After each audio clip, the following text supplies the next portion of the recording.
안녕하세요. 저는 대한민국에서 경찰을 하고 있는 30대 여자입니다. 저도 기가 막히는 사연을 가지고 있어서 근무를 마치고 이렇게 컴퓨터 앞에 앉아 있네요. 저는 오래전부터 찾고 있는 사람이 한 명 있습니다.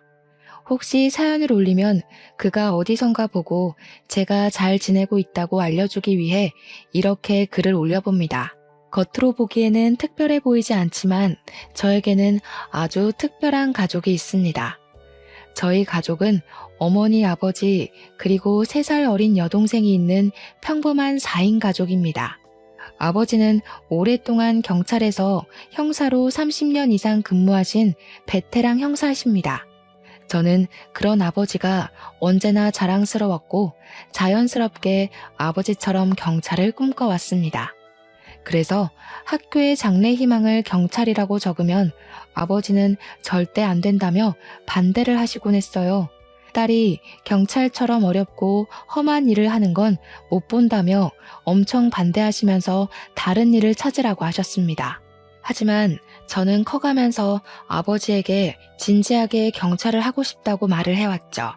아빠처럼 멋지고 강한 경찰이 되고 싶은데 왜 반대하느냐고 물어보면 아버지는 좋아하시면서도 제가 할 일이 못 된다고 하셨어요. 그때는 그 말이 얼마나 서운하던지 아버지와 저의 사이에 잠깐 골까지 깊어지게 되었습니다. 저는 대학을 진학하게 되면서 당연히 경찰대학에 원서를 넣었고 아버지는 또 저에게 경찰은 안 된다며 화를 내시는 겁니다. 왜 이렇게 반대를 하는 거야? 아빠는 딸이 경찰이 꿈이라는데 좋아해야 하는 거 아니야? 나도 경찰이 고생하고 힘들다는 거 알아. 아빠 보면 항상 안쓰러웠으니까. 나도 알면서 그 길을 걸어가고 싶은 거야. 왜 시켜보지도 않고 반대를 하는 건데? 유리야, 아빠도 그냥 반대하는 거 아니야. 고생만 하는 게 아니라 가끔은 목숨도 위험해서 그러는 거야. 왜 많은 직업 중에 경찰을 하겠다는 거야? 다른 집 딸들처럼 제빵사나 피아니스트라든지 그런 꿈은 없어? 아빠가 언제든 지원해줄게. 없다고. 그럼 제빵사나 피아니스트 하고 싶어하는 딸의 아빠나 하지. 왜 내 아빠가 된 거야? 난 경찰대 꼭 들어갈 거야. 저는 아버지에게 꽥 소리를 질렀습니다. 그리고 문을 쾅 닫고 방 안으로 들어가 버렸습니다. 문 앞에서 아버지의 길고 깊은 한숨소리가 새어 들어왔지만 침대에 얼굴을 파묻고 한참을 울고 또 울었어요. 하지만 저는 아버지의 반대에도 경찰을 하겠다는 마음을 접을 수 없었습니다. 아버지를 이해하려고 경찰로서의 인생이 그렇게나 힘든 건가 하며 넘기려고 했지만 왜 이렇게까지 뜯어말리는지 이해가 되지 않았습니다. 그렇게 입학 통지서를 받고 아침 일찍 저는 집에서 커다란 가방에 짐을 싸들고 방에서 나오는데 아버지가 거실 소파에 앉아 계시더라고요. 저는 고개를 푹 숙이고 서 있는데 아버지가 다가오시며 제 가방을 드시는 겁니다. 가자. 우리 딸 아빠가 학교까지 데려다 줄게. 전원 기숙사 생활을 하니까 집에 한동안 들어오지도 못하잖아. 그렇게 말하며 현관을 나서는데 눈물이 왈칵 쏟아져 내려왔습니다. 자식 이기는 부모 없다고 아버지도 마찬가지였어요. 저는 달려가 현관을 나서는 아버지를 꽉 끌어안았습니다. 아빠 고마워. 그리고 정말 죄송해요. 그런데 저 정말 잘할 자신 있어요. 잘해낼 자신 있어요. 그러니까 나 한 번만 믿고 기다려주세요. 대한민국의 훌륭한 경찰이 될 거예요. 알지. 우리 딸이 잘해낼 거 잘 알지.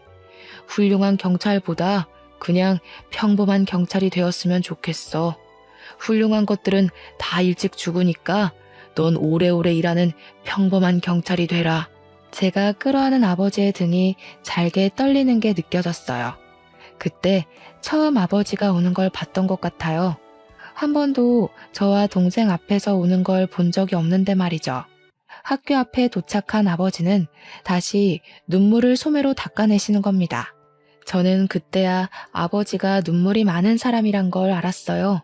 오빠, 그만 울어. 어떻게 오는 내내 우는 거야? 내가 죽으러 가?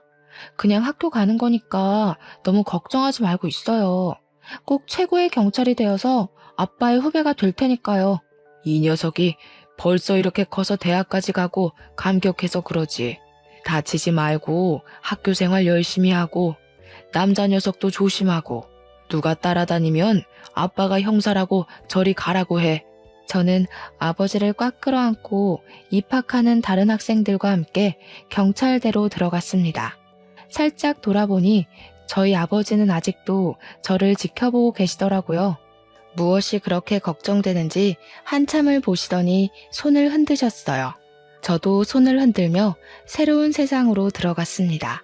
처음 겪어본 대학 생활에 신이 나기도 했지만 저의 생각보다 대학 생활은 힘이 들기도 했습니다. 정해진 규칙에 익숙해지는 것도 시간이 걸렸지만 그래도 같은 꿈을 꾸는 동기들과 선배들이 있었기에 천천히 적응해 나갔죠. 저는 경찰대학에서 그 사람을 처음 만났습니다. 나와 동기로 들어왔던 그는 다른 사람보다 키가 커서 눈길을 끄는 사람이었어요. 언제나 구석에 서서 큰 키로 사람을 살짝 내려다보는 기분이 들었습니다. 우리는 그렇게 처음에는 아무 대화도 없이 몇 번인가 눈을 마주쳤어요. 그와 또 눈이 마주쳤는데 획 고개를 돌려버리더라고요. 얼마나 기분이 나쁘던지 처음 그와의 인연은 악연이라고 생각했었죠. 그렇게 수업을 마치고 기숙사로 돌아가는 길에 저는 실수로 캔을 재활용 쓰레기통 옆에 있는 일반 쓰레기통에 버리게 되었어요. 그렇게 지나가는데 누가 저를 뒤에서 잡아당기는 겁니다. 뒤를 돌아보니 그가 서 있었죠. 야, 너 쓰레기 잘못 버렸어. 저거 일반 쓰레기 아니잖아.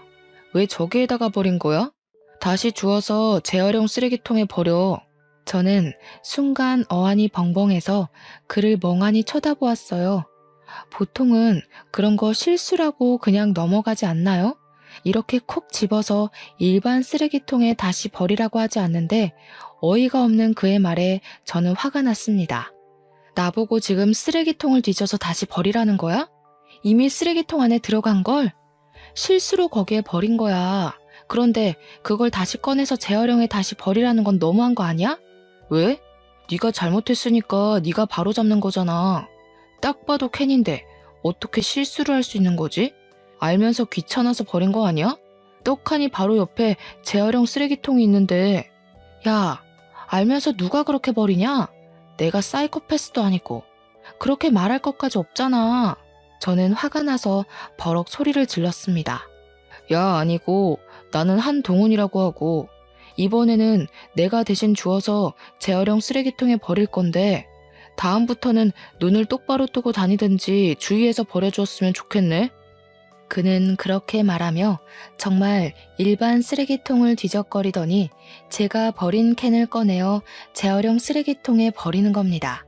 그때는 정말 어이가 얼마나 없던지 그는 그러고는 획하니 돌아서 가버렸습니다.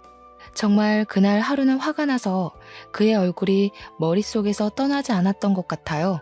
조그만 규칙도 철저하게 지키는 바른 청년으로 소문이 자자하더라고요. 법 없이도 살 사람이라고 말이죠. 저는 그렇게 그 사람과 서로 악감정을 키워갔습니다. 그 뒤로 그만 보면 속이 뒤집힐 것 같았어요. 기분이 나쁘고 심사가 뒤틀렸죠. 그리고 저도 모르게 눈길이 그에게 향하곤 하는 겁니다. 참 희한한 사람이라 생각될 정도로 각이 잡혀 사는 그 사람이 더 눈에 띄었죠. 우리는 그렇게 아무 말도 섞지 않고 지내다가 가까워지게 된 특별한 계기가 있었습니다. 저희 학교는 경찰대학이다 보니 산악 구보 훈련이 있었습니다. 하필 저는 보기만 해도 기분이 나쁜 그와 같은 조가 되어야 했습니다. 그날 쓰레기 사건으로 한 번도 그와 이야기를 나눈 적도 없고 지적도 받은 적 없었지만 저는 계속 그를 신경을 쓰고 있었죠. 한여름이어서 덥기도 하고 그날따라 생리통으로 몸 상태가 엉망인 겁니다. 생리통 약을 먹고 산을 올랐지만 그날따라 약도 효과가 없는지 자꾸 뒤처졌습니다. 저와 같은 조원들은 그런 제 모습을 보고 짜증을 내기 시작했죠. 그 모습을 보니 미안해져서 조원들에게 먼저 가라고 말을 꺼냈습니다. 계속 가면 다 같이 지치고 이러다가 걷는 페이스가 엉망이 될 것 같았거든요. 미안해. 너희들 먼저 가. 금방 뒤따라 갈게. 나 때문에 너희들까지 지치겠다. 낙오되지 않게 금방 따라갈게. 다른 조원들은 저를 보고 알았다고 하고 금방 앞서가는데 그는 제 옆에서 계속 걸어가는 겁니다. 저는 그게 더 신경 쓰였어요. 그냥 차라리 앞서 나가면 신경이라도 덜 쓸 텐데 왜 남아서 같이 가는 것인지 제 눈은 길이 아니라 그를 따라 움직였습니다. 신경은 쓰이고 배는 아프고 그러다가 비탈길에 발까지 살짝 삐끗거렸습니다.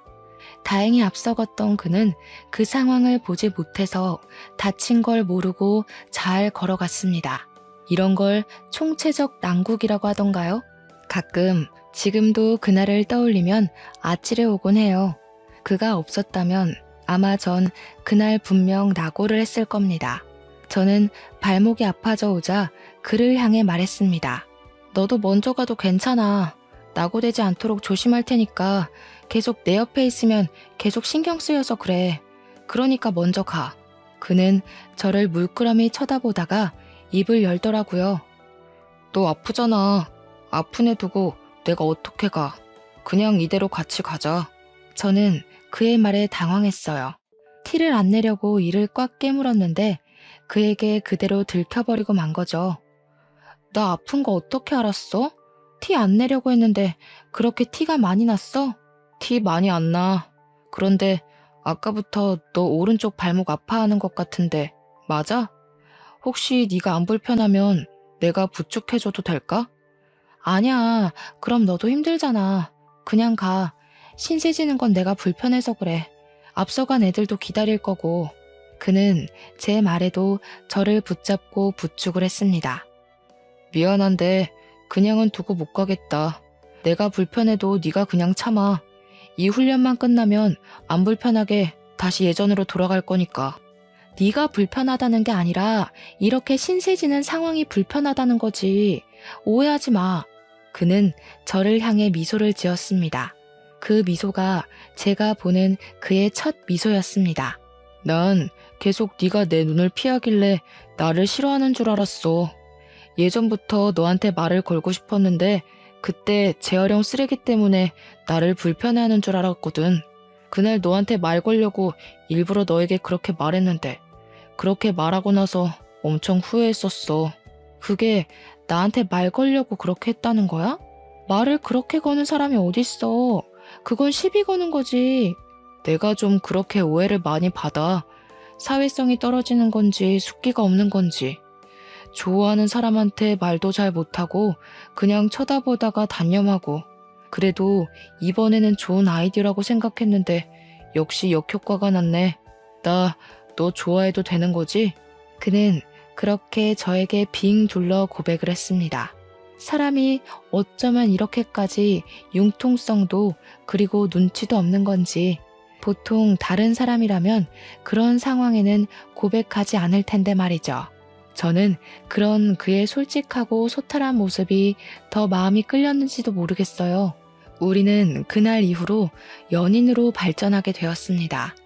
그는 정말 만날수록 정직의 대명사 같은 사람이었어요.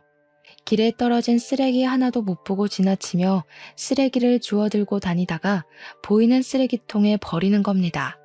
작은 규칙도 꼼꼼히 따지며 지켜나가는 그를 보고 있으면 이 사람은 어쩌면 경찰을 하려고 태어나지 않았나 생각될 정도였죠. 동훈이 너는 정말 법 없이도 살 사람 같아. 그래서 경찰이 되고 싶었던 거야? 어떻게 그렇게 길에 있는 쓰레기며 작은 규칙도 다 지키고 살아? 우리 아버지가 그렇게 나를 가르치셨어. 법은 어기면 안 된다. 작은 쓰레기도 길에 버리지 말라고. 어려운 사람 있으면 먼저 도와줘야 한다고도 가르쳐 주셨거든. 어릴 때부터 이렇게 살았다 보니 몸에 배인 것 같아. 아버지가 훌륭하게 가르쳐서 그렇구나. 그런데 넌 너한테도 너무 엄격한 것 같아. 스스로 작은 실수를 해도 너무 자기 자신을 다그치잖아. 그렇게까지 하지 않아도 될 텐데. 삶에 조금 여유를 가지는 건 어때? 그는 스스로에게도 목표를 정하고 달성하지 못하면 못 견뎌 하기도 했습니다. 어쩌면 사람이 이렇게 바르고 올곧게만 사는 건지 가끔은 보면서 안타까울 정도였죠. 그런데 그는 자신의 아버지 이야기를 하면서 두 눈을 반짝였어요. 아버지의 이야기를 할 때면 행복해 보이기까지 했습니다. 아직 아버지를 따라가려면 멀었어. 난 정말 우리 아버지를 존경하거든. 어머니가 어릴 때 돌아가시고 나를 홀로 키우면서 작은 식당을 여셨는데 새벽에 일어나 장사 준비를 하시고 아침에 노숙자분들이 오시면 공짜로 밥도 주시기도 하고 그리고 매주 봉사도 다니시고 정말 열심히 사셔. 우리 아버지는 작은 신호등 하나도 절대 붉은 불에 건너시지 않을 정도로 법을 지키시는 정직한 분이셔. 정말 멋진 분이시다. 사실 나도 학교 다닐 때 무단횡단은 몇 번 한 적 있거든. 아버님이 네가 경찰이 되겠다고 할 때 정말 좋아하셨겠다. 언제 한번 뵙고 싶어. 내가 경찰대학에 붙었다고 하니까 엄청 좋아하셨어. 그날은 나를 끌어안고 하루 종일 우셨다니까. 언제 꼭 우리 아버지 만나러 가자. 널 보면 참 좋아하실 거야. 그의 말로는 10살의 어머니가 돌아가시고 그때부터 아버지와 둘이 함께 살았다고 합니다. 아버지는 그가 어머니의 빈틈을 느끼지 못하게 하려고 노력을 많이 하신 것 같았어요. 체육대회며 작은 학교 행사에도 빠짐없이 오시고 또 주말마다 같이 봉사를 다닐 정도로 남을 돕는 분이시라고 했습니다. 저는 그를 이렇게 바르게 키워낸 그분을 꼭 뵙고 싶었습니다. 분명히 엄청 따뜻하고 포근한 분일 거라고 생각을 했습니다. 그와 함께하면 저는 언제나 따뜻하고 포근했거든요. 하지만 저희의 행복했던 연애는 한 사건을 기점으로 막을 내리게 되었습니다. 길기만 했던 것 같은 경찰대학 생활이 거의 끝나가고 있었습니다. 저희는 임명식만 남겨두고 외박을 할 기회를 얻게 되었죠. 저는 그와 함께 저희 집으로 인사를 먼저 가게 되었습니다. 분명 아버지에게 인사도 없이 그의 집에 가면 질투심 많은 우리 아버지가 삐질 것 같았거든요. 저의 남자친구를 보면 분명 놀랄 거라는 제 예상에 딱 들어맞게 아버지는 그를 보고 얼굴을 잔뜩 찡그리고 결국은 눈물을 흘리는 겁니다. 저와 그는 거실에 멀뚱멀뚱하게 앉아 베란다에서 엉엉 울고 있는 아버지와 달래는 엄마의 이야기를 들어야 했습니다. 왜 울고 그래? 유리가 남자친구 데려왔으면 잘 컸다고 좋아해야 하는 거 아니야? 남사스럽게 울긴 왜 울어? 그만 울어. 남자를 데려온 게 무슨 뜻인지 당신은 몰라서 그래? 이제 곧 결혼하겠다고 말을 할 게 뻔하잖아. 난 아직 준비가 안 됐단 말이야. 저렇게 멀때같이 키 큰 놈한테 내 딸 주기 싫다고? 어머머, 그럼 평생 옆구리에 딸내미 끼고 살 작정이야? 때 되면 시집 보내야지. 지금 무슨 말 하는 거야? 덩치는 산적만 해서. 그만 울어. 아버지는 한참을 울다가 거실로 들어와 저희 앞에 앉으셔서 그를 노려보셨어요. 한참을 당부하고 또 당부하시더라고요. 자네, 우리 유리랑 경찰대학 동기라고 들었네. 뭐 직업은 마음에 안 들지만 우리 딸이 좋아하니까 허락은 하네만. 내 딸 울리면 내가 경찰 선배로서 가만 안 둘 거네. 알겠나? 눈물 한 방울이라도 흘리게 하는 날에는 내가 당장 쫓아갈 거야.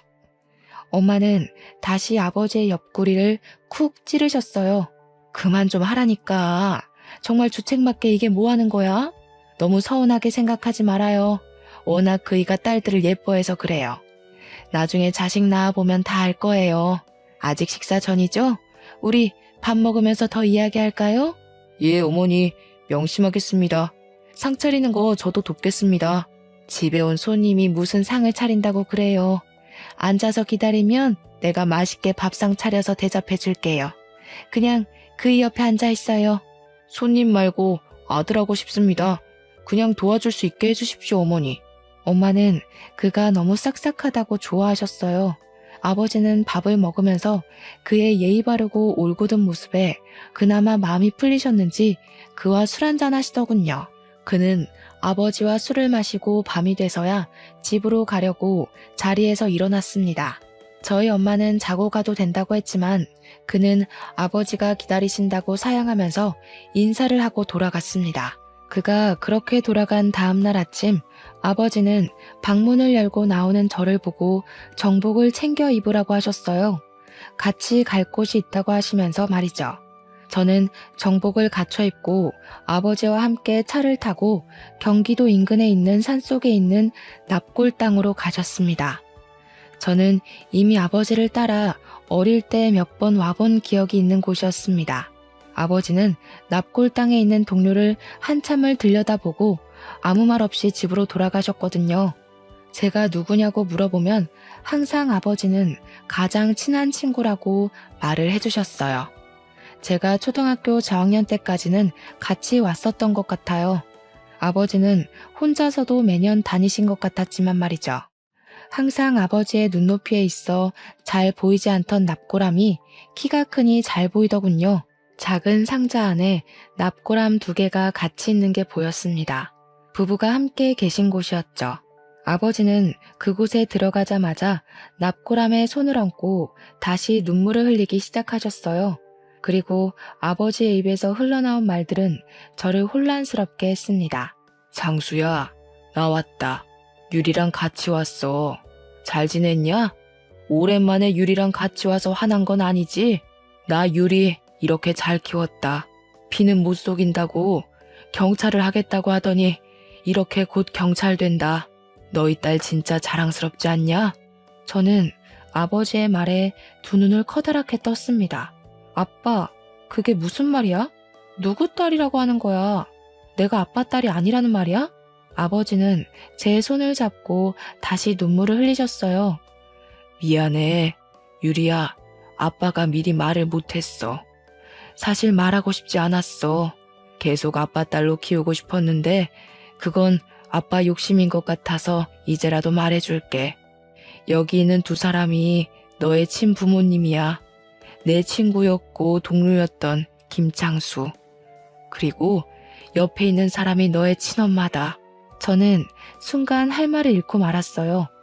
저는 꿈에서라도 한 번도 제가 친딸이 아닐 거라고 생각해 본 적이 없었거든요. 처음에 아버지에게 그 말을 듣는데 장난치신다고 생각을 했을 정도였습니다. 하지만 눈물을 흘리는 아버지가 그리고 2분의 사진을 들여다보며 저와 닮아 있는 얼굴에 저는 그 사실을 인정해야만 했습니다. 어릴 때도 왜 동생은 함께 오지 않고 나와 이곳에 둘이 왔는지 그제야 이해가 되었죠. 납골 땅에 잠들어 있는 저의 친아버지께 저를 보여주기 위해 오신 거였습니다. 너희 아빠는 정말 훌륭한 경찰이었어. 끝까지 범인과 싸우다 눈을 감았지. 나와 창수는 어릴 때도 친구였고 함께 경찰을 꿈꾸고 같이 경찰에 합격한 정말 친한 친구였다. 그런데 이 녀석이 그전부터 쫓던 사기 사건이 있었는데 범인을 찾았다고 나에게 전화가 온 거야. 그게 마지막이 될 줄 생각도 못했어. 그놈의 흉기에 맞아 사망하고 말았어. 이제 너에게는 말해주어야 할 것 같아서 이제야 말해서 미안하다. 그럼 엄마는 왜 돌아가신 거예요? 아버지는 그렇게 돌아가셨다고 해도 엄마는 왜 돌아가셨어요? 그때 너희 엄마는 너를 뱃속에 가지고 있었어. 막달에 접어들었었는데 임신 중독증 증세가 있다고 너희 아빠가 걱정을 참 많이 했었다. 너희 아빠가 범인에게 그렇게 되었다고 듣고서 충격으로 쓰러지면서 저혈성 쇼크가 왔어. 너는 응급으로 제왕절개를 하고 살렸는데 너희 엄마는 살리지 못했다. 너희 친가는 너희 아빠가 고등학교 때 부모님이 돌아가셨었고 너희 외가도 할머니 혼자라 너를 키울 형편이 되지 않았어. 그때 우리가 결혼한 지 얼마 되지 않을 때였는데 아내가 너를 키우겠다고 먼저 나서더구나. 저는 눈물을 쏟아버렸습니다. 그런 사연이 있을 거라고는 생각을 못했으니까요. 출생의 비밀이라느니 그런 일은 주인공들에게나 있을 거라고 생각했는데 말이죠. 한참을 울고 나서 저는 모든 것을 받아들였습니다. 부모님이 친부모님이 아니라는 사실보다 2분이 끔찍하게 돌아가셨다는 거에 저는 마음이 더 아파졌어요. 편안하게 눈을 감으신 게 아니었으니까요. 그리고 흔쾌히 저를 맡아서 키워주신 부모님께 너무 감사했습니다. 단 한 번도 동생과 차별 없이 저를 키워주시고 사랑해 주셨으니까요. 그런 비밀을 알고 나니 정말 부모님의 고생이 더 눈으로 보였습니다. 아빠, 말해주셔서 정말 감사합니다. 그리고 키워주셔서 정말 고맙습니다. 아버지는 제 어깨를 다독이셨어요. 너희 엄마도 경찰이셨어. 아유, 혹시라도 네가 다칠까봐 그렇게 경찰이 되는 걸 막았는데 이렇게 경찰이 된 것 보니 참 역시 피는 못 속이나 보다. 그리고 미안하다. 아직도 너희 부모님을 죽인 그 사기꾼 놈을 잡지 못했어. 아직도 찾고는 있는데 어디로 숨어버렸는지 찾지 못하겠다. 피를 못 속인다니 나는 아빠 보고 경찰이 되고 싶었는걸요.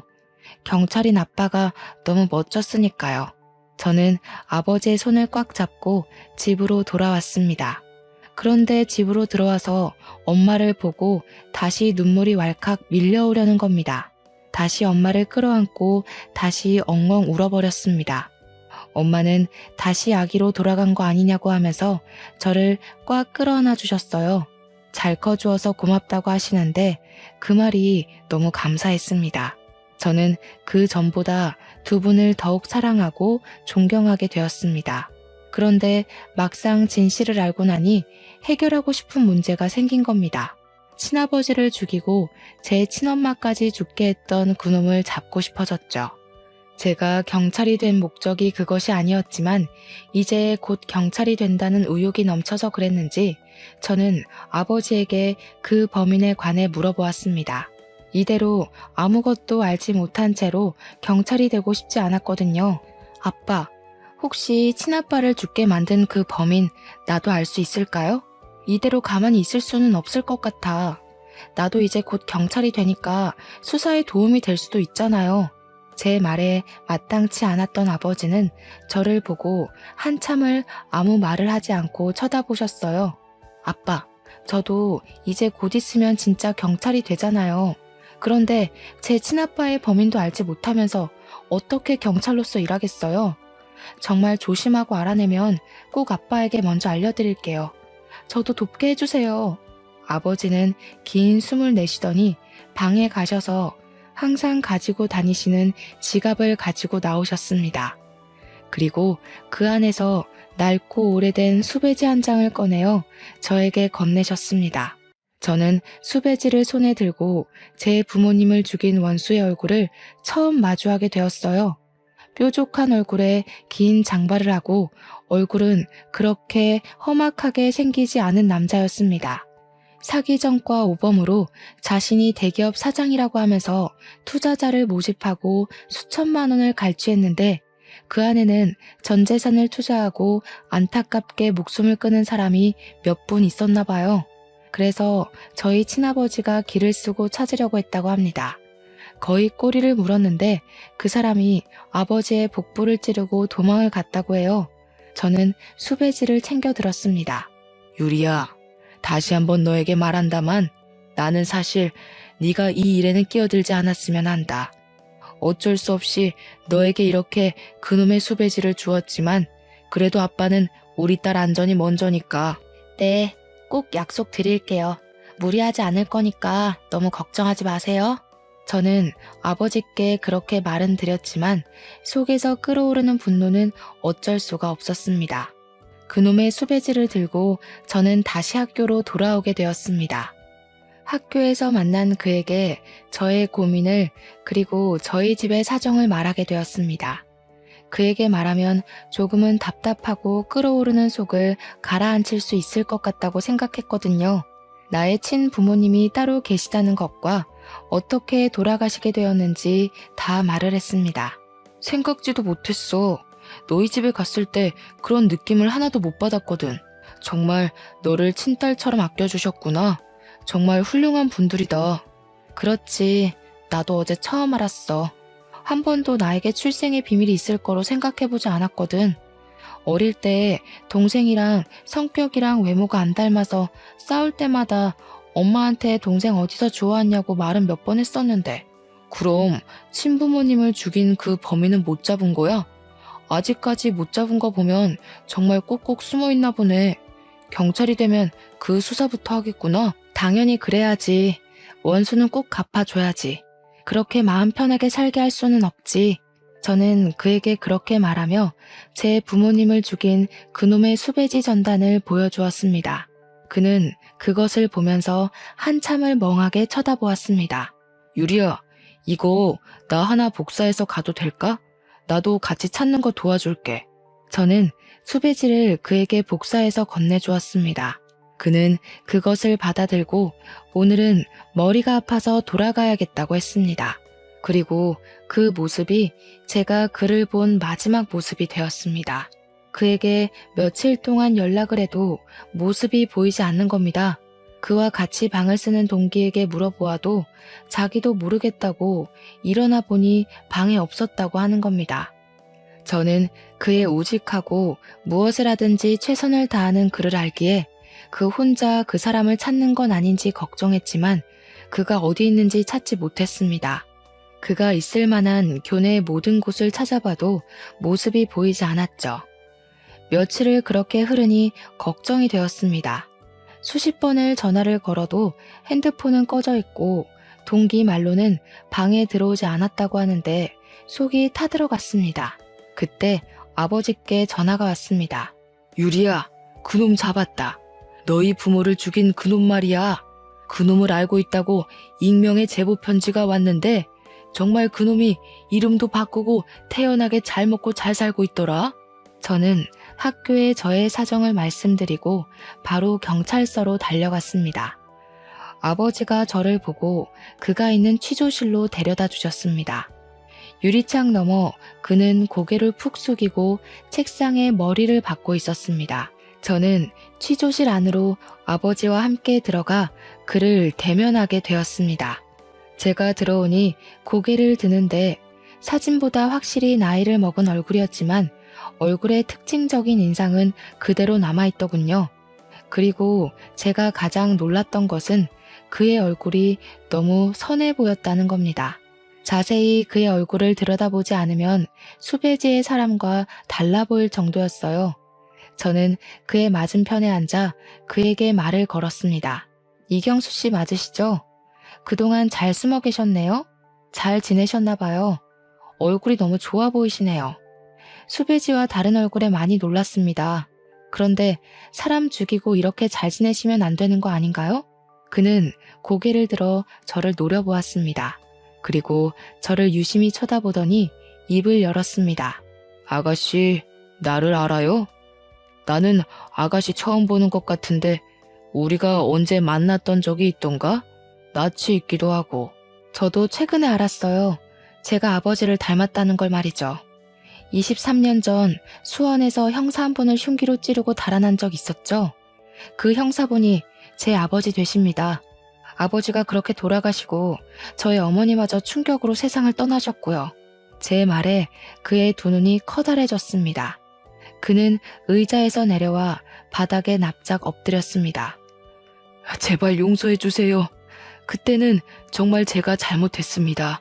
한 번만 선처해 주시면, 아니 제발 제 아들만 모르게 해주십시오. 그 녀석이 알면 충격을 받을 겁니다. 죗값은 다 치르겠습니다. 제발 아들이 모르게 해주십시오. 저는 아들에게 비밀로 해달라는 글을 보면서 화가 치밀어 올랐습니다. 어떤 생각하고 있어야 저런 말을 태연하게 내뱉을 수가 있는지 피해자에게 용서를 빌기보단 자신의 죄를 모르게 해달라는 부탁을 할 수가 있을까요? 마지막 한 점의 용서조차 그렇게 사라졌습니다. 정말 뻔뻔하시네요. 자기 손으로 몇 명의 가장을 죽인지는 아세요? 당신이 사기를 쳐서 2명의 가장이 목숨을 버려야 했습니다. 그리고 저희 아버지는 직접 그 손으로 죽이셨죠. 그런데 감히 저에게 아들이 모르게 해달라는 말을 내뱉을 수가 있나요? 당신 아들은 티끌 하나 묻히기 싫었으면서 남의 인생은 그렇게 짓밟아도 되냐는 말입니다. 정말 죄송합니다. 한 번만 용서해 주십시오. 그 녀석은 경찰대학을 다니고 있어서 곧 있으면 임명식만 남겨놓고 있습니다. 그런데 그 녀석 성격상 제가 이런 큰 죄를 지었다는 것을 알면 스스로도 용서를 못할 아이입니다. 제발 아들만 모르게 해주십시오. 임명식을 앞두고 있다면 그의 아들은 분명 제 동기들 한 명이었습니다. 경찰대요? 저도 경찰대를 다니고 있는데 누구죠? 이번에 임명식을 앞두고 있다면 저는 말을 하다가 말을 멈췄습니다. 설마 아니길 빌었습니다. 우연이길, 그가 사라진 것은 우연이길 빌었어요. 이 사람의 아들이 제발 그만 아니기를 말입니다. 한동훈, 제 아들 이름입니다. 혹시 아가씨도 알고 있나요? 혹시 제 아들을 알고 있다면 그놈의 성품을 알고 있을 겁니다. 저를 절대 용서하지도, 그리고 자기 자신도 용서하지 못할 아이입니다. 너무 올곧아서 구부러지지 않는 아이입니다. 제발 그 아이가 모르게 해주십시오. 그 사람 입에서 그의 이름을 듣고 왜 갑자기 그가 사라졌는지 알 것 같았어요. 제가 수배지를 보여준 순간부터 그는 자신 아버지의 얼굴을 알아봤던 겁니다. 그렇게 자신이 정직하고 훌륭하다고 생각했던 자신의 아버지가 사기꾼의 살인범이라는 것을 알아버렸던 것이죠. 며칠을 고민하고 또 괴로워했겠죠. 그리고 그는 그답게 올곧고 대쪽 같은 성격답게 선택을 했을 겁니다. 구부러지지 못하고 부러져 버린 거죠. 동훈이 이미 알고 있어요. 제가 당신의 수배지를 동훈이한테 보여줬으니까요. 당신을 신고한 게 아마 동훈일 거예요. 그리고 동훈이 이미 학교를 떠났습니다. 제가 당신의 수배지를 보여준 다음부터 모습을 감췄습니다. 저도 어디 있는지 모르겠습니다. 그의 아버지는 오열하면서 제 손을 꽉 잡고 애원을 하기 시작했습니다. 제발 제 아들 좀 찾아주세요. 그 녀석 며칠 전에 저를 찾아왔습니다. 저를 보고 꽉 끌어안더니 아무 말 없이 절을 하고 돌아갔습니다. 그때는 그 녀석이 싱겁게 왜 그러나 생각을 했는데 아무래도 무슨 일이 생기려고 그러는 것 같아요. 아가씨, 우리 동훈이 친구죠? 제발 그 녀석 좀 찾아주세요.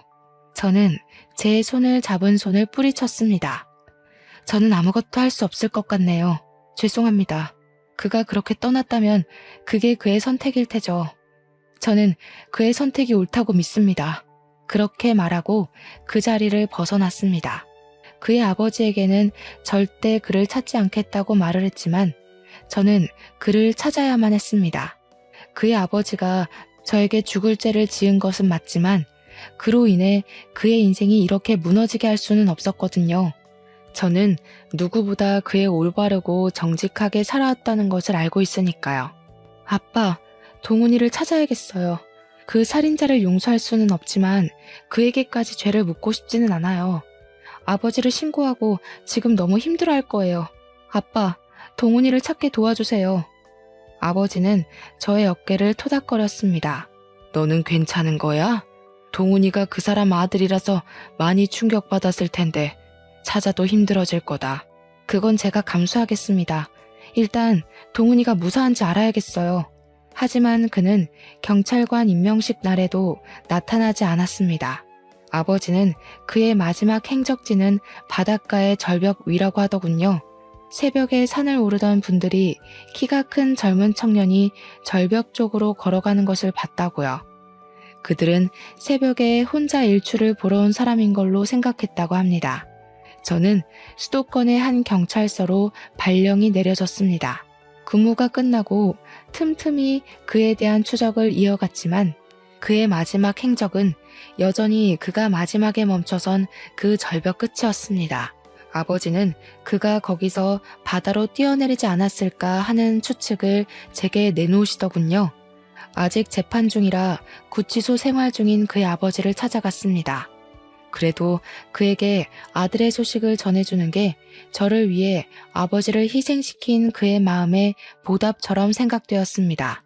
카키색의 수의 착용한 그가 유리창 앞에서 앉아있더라고요. 그는 경찰 정복을 입은 저를 보고 두 손을 꽉 모으고 고개를 숙였습니다. 그가 고개를 숙인 것이 저에 대한 예의도 그리고 사죄도 아니라는 것을 알고 있었습니다. 그가 가장 원하는 것은 아들이 어디 있는지 그리고 생존해 있는지 알고 싶어 할 것이라는 것을 알고 있었죠. 그래서 다른 설명 없이 바로 그가 궁금한 것을 말해주었습니다.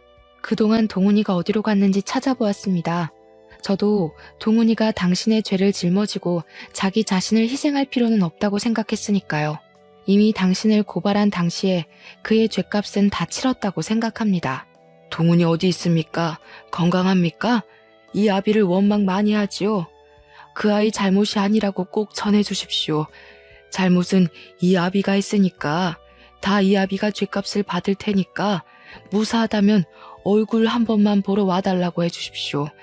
아들 녀석의 얼굴을 봐야 안심이 될 것 같아요. 저는 그를 물끄러미 쳐다보다가 길게 숨을 내뱉었습니다. 그를 찾는 부성애가 참 애잔하게까지 느껴지더군요. 저는 그동안 동훈이의 마지막 행적을 추적했습니다. 저를 만나고 이틀 후에 학교를 빠져나가 바로 당신에게 들린 것 같더군요. 그리고 바로 경찰서에 익명의 편지를 붙이고 고속버스를 타고 여수로 향했더군요. 그곳에서 배를 타고 금오도로 향했습니다. 여행객들이 신선대 절벽으로 향하는 것을 본 것이 마지막 목격지입니다. 그의 아버지는 제 말에 두 눈을 커다랗게 떴습니다. 지금 여수 금오도라고 했습니까? 정말 동훈이가 그곳을 갔다고 합니까? 절벽 샛길을 걸어가는 걸 정상으로 가는 등산객들이 목격했다고 합니다. 그게 동훈이의 마지막 행적입니다. 그 뒤를 아무도 동훈이를 목격한 사람도 흔적도 없습니다. 그의 아버지가 고개를 푹 숙였습니다. 그러다가 소리를 내질렀습니다. 말도 안 돼. 그럴 리가 없어. 아니라고 말해. 아니라고 말하라고. 그 녀석 혼자 그곳을 갈 리가 없잖아. 거짓말하지 마. 그의 아버지는 구치소의 유리창을 두드리자 교도관이 안으로 들어와 그를 끌고 나갔습니다. 그가 나가자 저는 구치소를 빠져나왔습니다. 저도 그의 아버지와 같은 생각이었습니다. 그가 그런 선택을 하지 않기를 바라고 믿고 싶지 않았습니다. 그리고 그의 아버지는 제가 다녀간 일주일 뒤 구치소에서 스스로 목숨을 포기했다고 아버지가 알려주셨습니다. 그리고 저에게 편지 한 통을 건네주셨습니다. 그의 아버지가 저에게 남긴 편지였죠.